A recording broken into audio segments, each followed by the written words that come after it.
சுங்க கட்டணம் வசூல் செய்ய இடைக்கால தடையானது விதிக்கப்பட்டிருக்கக்கூடிய அண்மை தகவலை பார்த்துக் கொண்டிருக்கிறோம். உயர்நீதிமன்ற மதுரை அமர்வு இந்த உத்தரவை பிறப்பித்திருக்கிறது. சுங்கச்சாவடி கட்டணம் செலுத்தியும் தரமான சாலை கட்டமைப்பு வசதிகளும் இல்லை எனவும் தெரிவிக்கப்பட்டிருக்கக்கூடிய நிலையில் மதுரை தூத்துக்குடி தேசிய நெடுஞ்சாலையில் சுங்க கட்டணம் வசூல் செய்ய உயர்நீதிமன்ற மதுரை கிளை தடையானது விதித்திருக்கிறது. அது குறித்தான அண்மை செய்தியை பார்த்துக் கொண்டிருக்கிறோம். விவரங்களை செய்தியாளர் நாகேந்திரன் வழங்க நாம் கேட்கலாம். நாகேந்திரன், நீதிமன்றம் உத்தரவுல என்னென்ன விஷயங்களை தெளிவாக குறிப்பிட்டிருக்கிறாங்க? மாவட்டத்தைச் சேர்ந்த பாலகிருஷ்ணன் உயர்நீதிமன்ற மதுரை அமர்வில் தாக்கல் செய்த பொதுநல மனு. மதுரை தூத்துக்குடி தேசிய நெடுஞ்சாலை கடந்த 2011ஆம் ஆண்டு முதல் செயல்பாட்டில் உள்ளது. இந்த தேசிய நெடுஞ்சாலையில் இருபுறமும் மரங்கள் நடுவது மற்றும் நெடுஞ்சாலையின் சென்டர் மீடியனில் செடிகள் நட்டு பராமரிப்பது உள்ளிட்ட அடிப்படை வசதிகளை செய்து பராமரிப்பு செய்ய வேண்டும்.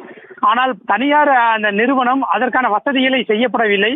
முறையான பராமரிப்பு பணி மேற்கொள்ளாத காரணத்தை சுட்டிக்காட்டி தேசிய நெடுஞ்சாலை நிர்வாகம் கடந்த 2023ஆம் ஆண்டு அந்த தனியார் நிறுவனத்திற்கு வழங்கப்பட்ட ஒப்பந்தத்தை ரத்து செய்து உத்தரவிட்டுள்ளது.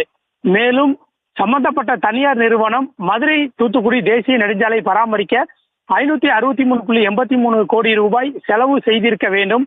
ஆனால் அவ்வாறு செலவு செய்யவில்லை. மேலும் ஒப்பந்த தொகையை விட கூடுதலான தொகையை தனியார் நிறுவனம் சுங்கச்சாவடி கட்டணம் மூலம் வசூல் செய்துள்ளது என்பது தகவல் அறியும் உரிமை சட்டம் மூலம் தெரிய வந்துள்ளது எனவும், தற்போது தேசிய நெடுஞ்சாலை நிர்வாகம் இந்த சாலையை பராமரிப்பு பணியை மேற்கொண்டு வந்தாலும் மாதம் 11 கோடி ரூபாய் சுங்க கட்டணம் மூலம் வசூல் செய்து பராமரிப்பு பணிக்காக வெறும் 30 லட்சம் மட்டுமே செலவு செய்து வருகின்றனர்.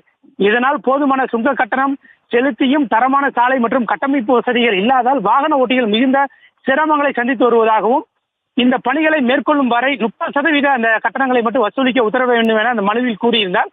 இந்த மனு நீதிபதிகள் MS சுப்பிரமணியம் மற்றும் மரியா கிளாட் ஆகியோர் அமர்வு முன்பு விசாரணைக்கு வந்தது. அப்போது மதுரை தூத்துக்குடி தேசிய நெடுஞ்சாலையில் சுங்க கட்டணம் வசூலிக்க இடைக்கால தடை விதித்த நீதிபதிகள் தேசிய நெடுஞ்சாலையில் மேற்கொள்ளப்பட்டுள்ள பணிகள் குறித்த விவரங்களை குறித்து அறிக்கையாக தாக்கல் செய்ய உத்தரவிட்டு வழக்கு விசாரணையை 2 வார காலத்திற்கு ஒத்திவைத்து உத்தரவிட்டுள்ளனர்.